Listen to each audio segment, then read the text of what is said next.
Okay,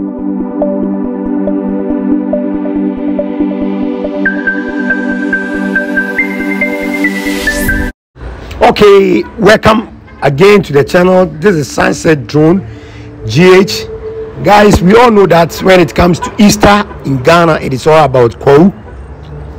Kwahu is noted for the celebration of Easter.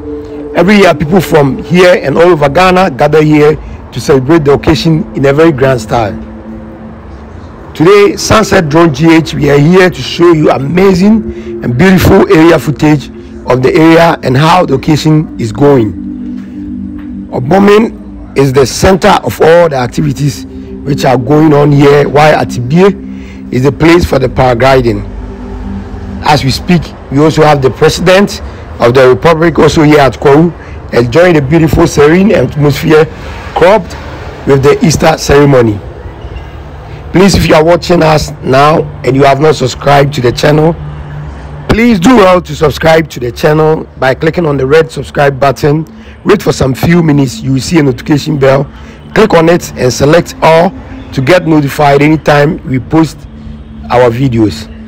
Also, do well to like, comment and share the videos for others to watch. We love to also show you how the place has been set up for the activities geared towards the Easter celebrations. The number of people here in this beautiful mountainous town is just unbelievable. The traffic situation is massive and people are having all the fun they want over here.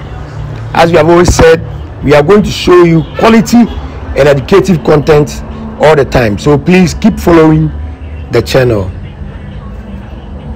Over some years now, the festivities was brought to a halt due to the COVID-19 pandemic, but this year, being the first after 2 years, has seen the occasion really hyped and turnout is just massive.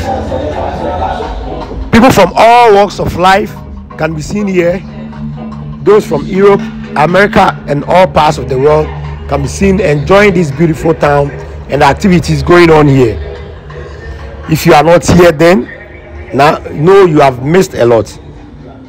Please keep watching our videos as we bring you more amazing videos from Kwahu and the Easter celebrations.